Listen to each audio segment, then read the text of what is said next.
بعنوان معزوفة الشوقية. إن مر ليل فالهوى ميعاد، والشوق لحن حائر سهاد، وجدت عيون الهانئين سباتها، بقيت عيوني نومها تصطاد. لا القلب يهجع من حرارة شوقه، أو للسكينة نبضه ينقاد، فالليل يمضي في تثاقل خطوه، والشوق جمر ثائر وقاد.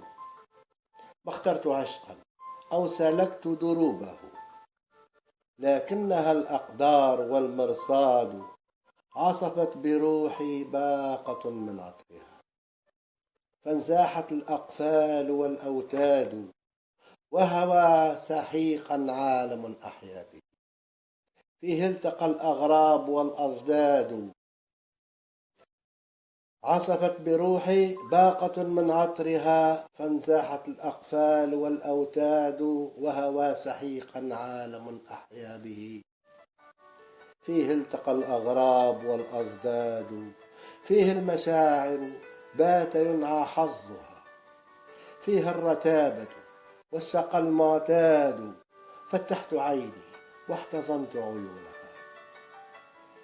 ولزمت وجها طبعه الإسعاد، وبقيت مشدوها الفؤاد يهزني، عشق جديد والهوى ولاد.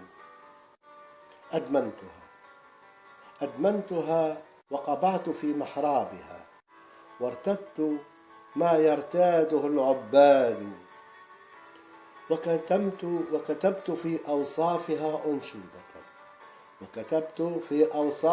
أنشودة لا يكتفي من شدوها الرواد. فعزفت لحني واستمعت للحنها، فتناغم الإحساس والإنشاد، وتمازجت أصواتنا في روضها، واهتزت العيدان والأعواد. وهمست شعري واحتويت حديثها، فغدا قصيدا عده القصاد. تجتاحني الأفراح ترقص مهجتي، وتزاحمت في داخل الأعياد. فركبت بحر الحب أتبع ركبها، لكنها طالت بنا الأبعاد، وغدت بعيدا والظلام يلبها، وانتابني في أسرها الإجهاد. فرجعت أدراجي وما أدركتها، مرت سنيني طولها ينعاد. لم يرغب التاريخ في تعدادها، واستنكفت عن عدها الأعداد. والليل يأتي والشرود يعود لي، لم تنسني ذكرى الهوى العواد. إذ كيف أنساها وبصمة ثغرها لن تمح ما طالت الآماد. يا أيها العذال رفقا واكتفوا، أم أنتم الحكام والجلاد. هذا نصيب العاشقين وحظهم، فعلى ما يحسد حالنا الحساد.